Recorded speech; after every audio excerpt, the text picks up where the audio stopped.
Panggung politik ya panggung komedi. Ya karena para pejabatnya selalu ngasih hal lucu dengan tingkahnya yang emang kelewat aneh. Jadi kalau seorang komedian terjun ke politik bakal bermasalah nggak ya? Dan ini dia deretan komedian dari seluruh dunia yang masuk ke panggung politik. Mereka ini bisa kerja atau cuma gimmick doang ya? Pertama ada Al Franken. Alan Stuart Franken lahir pada 21 Mei 1951, adalah seorang politikus, komedian, penulis, aktor, dan tokoh media Amerika Serikat yang menjabat sebagai senator Amerika Serikat dari Minnesota tahun 2019 hingga 2018.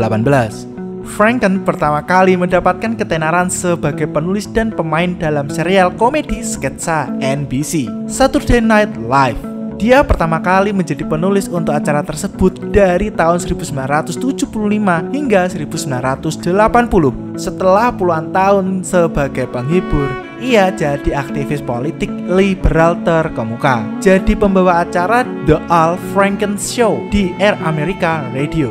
Franken terpilih menjadi anggota Senat Amerika Serikat pada tahun 2008 sebagai calon dari Partai Demokrat Petani Buruh Minnesota dan mengalahkan petahana Senator Partai Republik Noam Coleman dengan 312 suara dan hampir 3 juta pemilih. Ya selisihnya kurang dari 0,01 aja sih.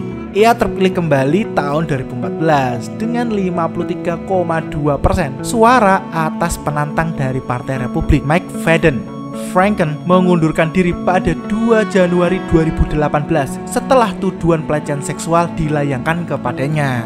Bangun reputasi susah-susah malah ngelakuin tindakan asusila. Miris.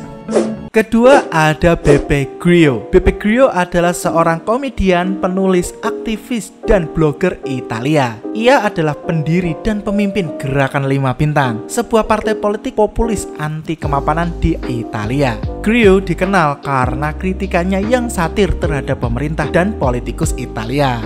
Memasuki dunia televisi pada tahun 1977, ia meraih popularitas yang luar biasa hanya dalam waktu beberapa tahun, yang kemudian membuatnya mendapatkan peran utama dalam berbagai film komedi. Sejak tahun 1990-an, ia mengabdikan dirinya untuk pertunjukan langsung, monolog tentang isu-isu terkini yang seringkali berkaitan dengan lingkungan atau ekonomi.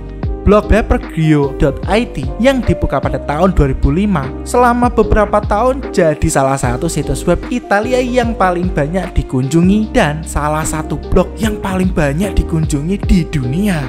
Melalui komunitas pembaca virtual yang besar di blog tersebut, Grillo mempromosikan inisiatif-inisiatif yang memiliki dampak media yang besar. Pada tahun 2009, dengan kolaborasi dari pengusaha Gianberto Casalecchio yang sudah bertanggung jawab atas situs web tersebut, ia menciptakan sebuah gerakan politik, Gerakan Bintang 5. Dengan mengasumsikan peran sebagai penjamin dan pemimpin politiknya. Pada pemilihan umum 2013, ia secara resmi diindikasikan sebagai pemimpin politik Gerakan Bintang 5 yang secara mengejutkan mengumpulkan 1/4 suara. Grillo menjadi salah satu contoh terpenting dari gelombang populis yang muncul di Eropa pada tahun 2010-an. Ini orang bukan kaleng-kaleng, cerdasnya dan dampaknya luar biasa.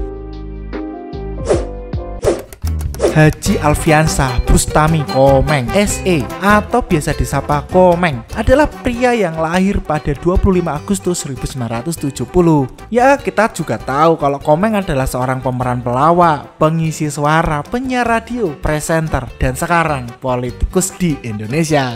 Komeng merupakan anggota dari grup lawak Diamor yang beranggotakan Mamo, Jarwo, dan Rudi Sipit. Ia mengawali karirnya bersama Diamor melalui serial televisi Kompor Diamor yang disiarkan di TPI pada tahun 1993 hingga 1996.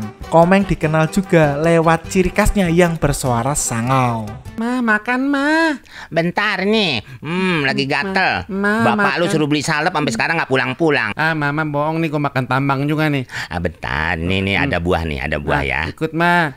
Ikut. Mama mau ambil buah. Buah apaan? Buah Ahmad nggak taunya. Setelah 3 kali berpindah tempat kuliah, pada April 2018 ia berhasil meraih gelar sarjana ekonomi dari Sekolah Tinggi Ilmu Ekonomi Tribuana Bekasi dengan judul skripsi Pengaruh Disiplin dan Pemberdayaan Terhadap Profesionalisme Anggota Persatuan Seniman Komedi Indonesia Jawa Barat. Dan perkara nama Komeng, pada 4 Mei 2023, Komeng mengajukan penambahan nama dari nama lahirnya, Alfiansah, yang menjadi Alfiansah Komeng, ke Pengadilan Negeri Cibinong. Alasan penambahan nama ini didasari nama panggung Komeng dan keikutsertaan Komeng dalam pemilihan bakal calon anggota DPR RI. Pengadilan Negeri Cibinong akhirnya menetapkan perubahan nama tersebut pada 10 Mei 2023. Pada 11 Mei 2023, Komeng terjun ke dunia politik dengan mendaftarkan diri sebagai calon anggota Dewan Perwakilan Daerah Republik Indonesia untuk Dapil Jawa Barat 2024. Ya, terjunnya Komeng di pemilu waktu lalu jadi sorotan yang unik karena dirinya maju tanpa partai, tidak banyak promosi atau kampanye, tapi dapat suara paling tinggi. Komeng memiliki visi misi di mana Jawa Barat kaya seni dan budaya yang jika dikembangkan berpotensi jadi salah satu sumber pemasukan negara. Perolehan suara Komeng tuh ya semakin di depan, tembus 1,5 juta. Yang lain makin ketinggalan. Ya, menuju Indonesia makin uhui. Pelan-pelan Dan. Ngikutin aja Dan. Dia mau nyek mana ikutin aja tuh. Bukan. Ininya umpannya nah. Jangan deketin bapak tadi dijorokin. Nah, gede nih Dan nih. Tuh. Pelan-pelan, tarik pelan. Capek ah. Dan kehidupan berpolitik memang tidak bisa dikaitkan dengan panggung hiburan. Mereka bisa bekerja dan bukan sekedar bercanda saja. Ya, pembawaan mereka mungkin masih lucu dan unik, tapi untuk performa kerja di dunia politik bukan kaleng-kaleng. Mereka mengupayakan yang terbaik. Yang penting jangan aneh-aneh, biar gak diserang netizen. Gimana pendapat kamu tentang komedian yang terjun ke dunia politik? Komen pendapat kamu di kolom komentar dong. Terima kasih udah nonton. Jangan lupa untuk subscribe. Atau kalian bisa berikan dukungan kalian dengan nyawer lewat link yang ada di deskripsi. Dan ini Relung Nalar.